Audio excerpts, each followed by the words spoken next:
नमस्कार। स्वागत है आपका न्यूज लॉन्चर पर। मैं हूं अशोक वानखड़े, लेकर आया हूं आपका अपना कार्यक्रम द एक्सरे। लोकसभा का सत्र कल से शुरू हुआ और कल पूरा दिन हंगामे के भेंट चढ़ गया, क्योंकि बार बार ऑपरेशन सिंदूर, पहलगाम और सीज फायर। अमेरिका के राष्ट्रपति क्यों कहते हैं कि उन्होंने सीज फायर करवाया? अमेरिका ही एक मुद्दा है जिसके इर्द गिर्द सारी राजनीति भारत में घूम रही है। उसी अमेरिका में एक बिल पास हो रहा है। उस बिल का नाम है सैंक्शनिंग रशिया एक्ट 2025। ये कानून कहता है कि जो भी देश रशिया के साथ संबंध रखेगा धंधे का, उस पे 500% सैंक्शन अमेरिका लगाएगा। यही लाइन यूरोप ने पकड़ ली और ये तो बिल अभी पास होगा, लागू कब होगा पता नहीं, लेकिन यूरोपियन यूनियन ने अपना खेल कर दिया और उसमें मरण हुआ हमारे देश के एक उद्योगपति मुकेश अंबानी का। जब इस बात को मैं एक तरह से देखता हूं तो कई चीजें सामने आती है। यूरोपियन यूनियन ने थर्ड नेशन रूस ऑयल इंपोर्ट पर प्रतिबंध लगा दिया है। इसका मतलब है कि अब यूरोप का कोई भी देश दुनिया के किसी भी हिस्से से रूसी तेल का इंपोर्ट नहीं करेगा। इसका सबसे ज्यादा असर भारत पर देखने को मिला है। भारत मौजूदा समय $15 बिलियन के सालाना रिफाइंड पेट्रोलियम प्रोडक्ट्स यूरोप को भेज रहा है, जिस पर अब खतरा मंडरा रहा है। बीते कुछ सप्ताह से अमेरिकी राष्ट्रपति डोनाल्ड ट्रंप रूसी तेल खरीद को रोकने के लिए कई तरह से बयान दे रहे थे, लेकिन उसका असर किसी भी देश यानी भारत या चीन पर नहीं पड़ रहा था। लेकिन यूरोपियन यूनियन ने एक ऐसा तोड़ निकाला कि भारत के सबसे अमीर कारोबारी मुकेश अंबानी के पसीने छूट गए।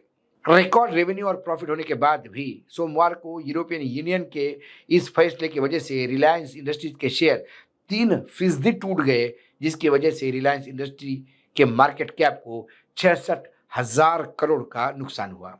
वास्तव में ईयू ने किसी भी तीसरे देश से आने वाले रूसी तेल पर प्रतिबंध लगा दिया है, जिसका मतलब है कि अब भारत रूसी तेल को रिफाइंड कर यूरोपियन देश में नहीं बेच सकता। इस फैसले का अगर भारत के बड़े रिफाइंड क्रूड ऑयल सप्लाई करने वाली कंपनी रिलायंस इंडस्ट्री को देखने को मिला है, जिसकी वजह से कंपनी के शेयर में बड़ी गिरावट देखने को मिली है। आइए आपको बताते हैं कि आखिर ईयू के और से क्या कहा गया और शेयर बाजार में रिलायंस इंडस्ट्री को कितना नुकसान हुआ। ईयू ने थर्ड नेशन रूस ऑयल इंपोर्ट पर प्रतिबंध लगा दिया, जिसका मतलब अब यूरोप का कोई देश किसी भी रशिया के कहीं से भी तेल आ रहा होगा, इस पे इंपैक्ट होगा। रिपोर्ट के अनुसार भारत ने वित्त वर्ष 2024 में यूरोपियन संघ को 19.2 अरब अमेरिकी डॉलर के पेट्रोलियम प्रोडक्ट्स का निर्यात किया, लेकिन 2024-25 में ये 27.1% घटकर 15 अरब मिलियन डॉलर रह गया। भारत ने वित्त 2025 में रूस से 50.3 अरब अमेरिकी डॉलर का कच्चा तेल इंपोर्ट किया। खास बात यह है कि ये मौजूदा समय में भारत के क्रूड ऑयल बास्केट में रूसी तेल की हिस्सेदारी 44% से ज्यादा है। इस फैसले का असर सबसे बड़ी रिफाइनरी जो है भारत की प्राइवेट सेक्टर में रिलायंस इंडस्ट्रीज पे पड़ता दिखाई देता है। वास्तव में रिलायंस इंडस्ट्री रूसी तेल का सबसे बड़ा इंपोर्टर है, जिसे वो रिफाइंड कर यूरोप के कई देशों में एक्सपोर्ट करता है।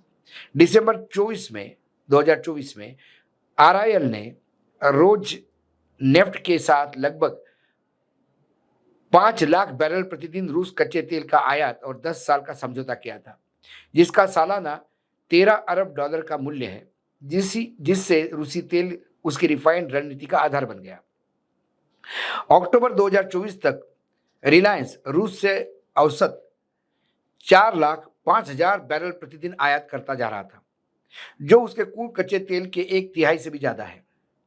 यह खरीदी मिडिल ईस्ट ग्रेड के मुकाबले 3 से 4 डॉलर प्रति बैरल की छूट पर हुई थी।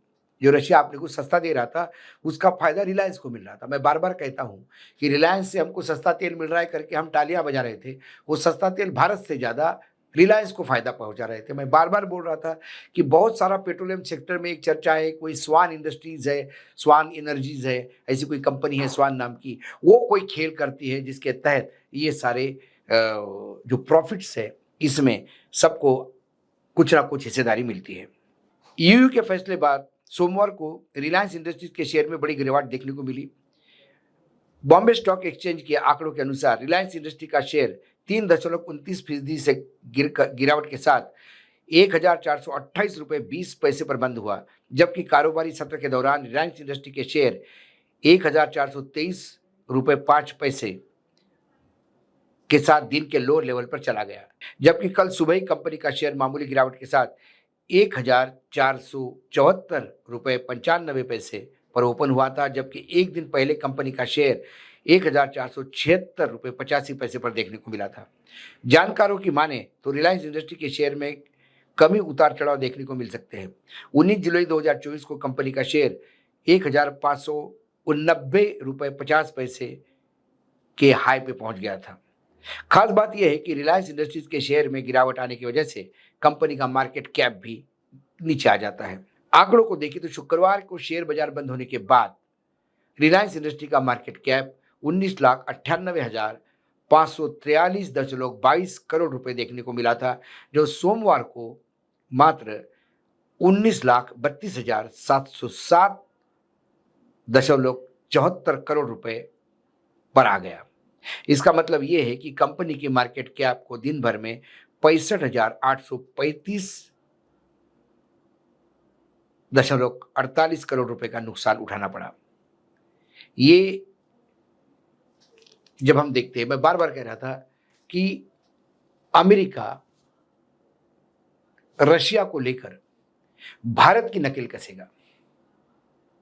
सवाल यह है कि भारत रशिया से डरे क्यों? हम रशिया से संबंध रखे ना रखे, ये अमेरिका तय करने वाला कौन होता है। लेकिन सवाल फिर वही कि हमारी विदेश नीति, हमारी आर्थिक नीति क्या अमेरिका तय करेगा? विपक्ष इसी को लेकर हमलावर है और सरकार बार बार सही जवाब देने के बजाय इधर उधर इशू को भटकाते रहती है। ये रिलायंस से शुरुआत हुई, इसके पहले अडानी को ईरान से कुछ टैंकर वो ला रहे करके आरोप है, उसमें भी इन्वेस्टिगेशन चल रही है। अडानी पहले ही एक वारंट के चलते विदेश नहीं जा पा रहे। गौतम अडानी गए तो चाइना गए जहां अमेरिका की कुछ चलती नहीं, रूस चले जाएंगे जहां अमेरिका की कुछ चलती नहीं। ऐसे किसी देश में वो जाना नहीं चाहते जहां अमेरिका का वजूद है। नेपाल और बांग्लादेश भी जाने से डरते हैं गौतम अडानी। ऐसी नकेल कस के रख दी है और हमारे प्रधानमंत्री जी ये आज पता नहीं क्यों अमेरिका का नाम आते से ही पस्त हो जाते हैं। जब मैं एक्सरे से देखता हूं, ये तो शुरुआत है, आने वाले समय में और नुकसान होगा भारत का। लेकिन अमेरिका पाकिस्तान पे चुप है, जो पाकिस्तान डायरेक्ट रशिया से मदद ले रहा है पैसे की, और रेलवे लाइन डाल रहा है जो मॉस्को से सीधी जाएगी रावलपिंडी। आज एक्सरे में इतना ही। कल फिर आता हूं किसी विषय के साथ। तब तक के लिए नमस्कार। देखते रहिएगा न्यूज लॉन्चर।